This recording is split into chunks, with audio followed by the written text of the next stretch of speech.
Menendez, please. Thank you, Madam Chair, and to all the distinguished members of the conference.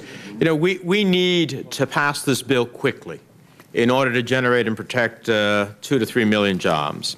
We need to pass this bill quickly to boost our economy in the short term and protect an essential asset for every business in America in the longer term. And from my perspective, we also need a bill that will protect dedicated transit funding. By way of example, this is true for hundreds of millions of people across the country, but New Jersey Transit hosts 250 million passenger trips each year, and therefore it's essential to my state's economy, but it's also true for many states throughout the country. And we worked hard. I worked hard with Senators Johnson and Shelby to develop a robust transit title, and that passed unanimously out of the Banking Committee, and we'll work to protect that in this conference. We all know that the Senate Transportation Bill, by virtue of what happened both in the committees and on the floor, is supported by Senate Democrats, Senate Republicans, and House Democrats, largely speaking. So the only question is whether our House Republican colleagues will also work in a constructive way to pass the bill.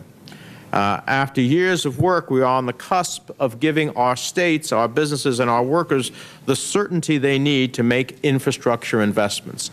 And that certainty is critical in terms of unlocking the type of investments over the longer term that will create greater results. If we do not pass a bill, we risk bankrupting the trust fund and seeing transportation funding coming to a screeching halt. Given these high stakes, I would think no one in this room should be willing to put politics before the retention and creation of 2 to 3 million jobs, put politics before the needs of our business community, and put politics ahead of efforts to revitalize our economy.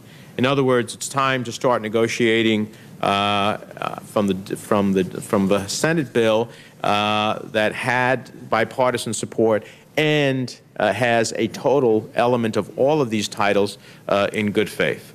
I hope that means keeping divisive environmental issues off of this bill, and that's what we did in the Senate process to get a widely bipartisan bill through the chamber, and that should serve as a model as to how we move forward. The question is, do we work in a bipartisan manner and pass a transportation bill as we did in the Senate, or do we simply try to shift blame for the bill's failure? I hope we can make the right decision that will help America grow, help our economy go, get people back to work, and lay the foundation for long-term growth. Thank you, Madam Chair. Thank you so much.